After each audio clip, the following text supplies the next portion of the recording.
এক বছরেরও বেশি সময় মামলায় কোনো অগ্রগতি নেই।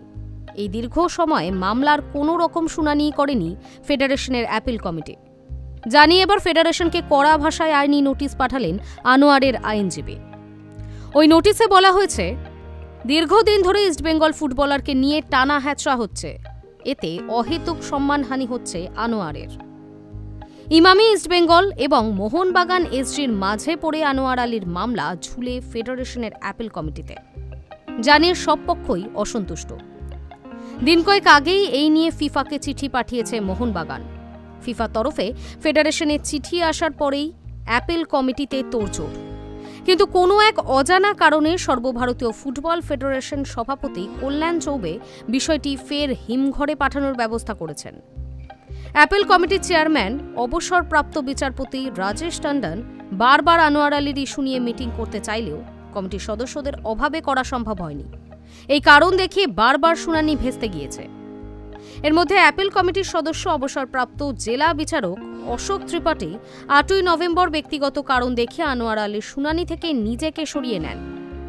তখন 8ই নভেম্বর অবসরপ্রাপ্ত বিচারপতি রাজেশ টন্ডন আদেশ দেন 12ই নভেম্বর এবং 13ই নভেম্বর এই দুদিন আনোয়ার আলীর পক্ষে আইনজীবীর যুক্তি শোনা হবে। ঠিক ছিল, এরপর শোনা হবে ইস্টবেঙ্গলের আইনজীবীর বক্তব্য। কিন্তু ফের অ্যাপিল কমিটির কোরাম সম্পূর্ণ না হওয়ায় ফের শুনানি মুলতবি হয়ে যায়। দীর্ঘদিন থেকে ঝুলে থাকা আনোয়ার আলীর বিষয়টি দ্রুত নিষ্পত্তির জন্য এবার চেয়ারপারসন অবসরপ্রাপ্ত বিচারপতি রাজেশ টন্ডন কিছুটা বিরক্ত হয়েই নির্দেশ দেন, অবিলম্বে অ্যাপিল কমিটির কোরাম সম্পূর্ণ করতে হবে। সেই মতো ঠিক হয় মামলাটির শুনানি হবে 28 এবং 29শে নভেম্বর।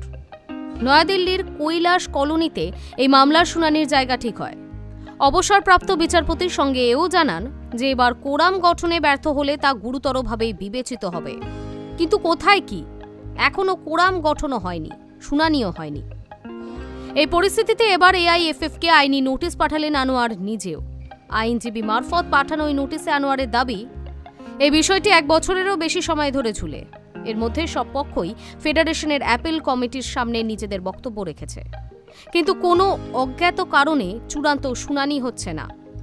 এ অহেতুক ঢিলেমির জন্য আমার ভাবমূর্তি ক্ষুণ্ণ হচ্ছে।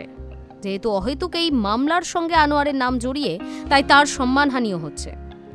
আনোয়ার ওই নোটিশে জানিয়েছেন, এই মামলা থেকে একজন অ্যাপিল কমিটির সদস্য নিজেকে সরিয়ে নিয়েছেন, কিন্তু তাহলেও কোরামে আরও 4 সদস্য থাকেন, সেটাতেও কোরাম তৈরি করে মামলা শুনানি করা যায়। মজার কথা হলো, মোহনবাগান থেকে বিতর্কিতভাবে ইস্টবেঙ্গলে আনোয়ার সই করার পর 1 বছরেরও বেশি সময় পেরিয়েছে। ইস্টবেঙ্গলের সঙ্গে ভারতীয় দলের ফেডারেশনের যুক্তিও রয়েছে আর মাত্র 6 মাসের। অথচ এতদিনেও তার ট্রান্সফার বিতর্কে চূড়ান্ত সিদ্ধান্ত হলো না। Hi News network.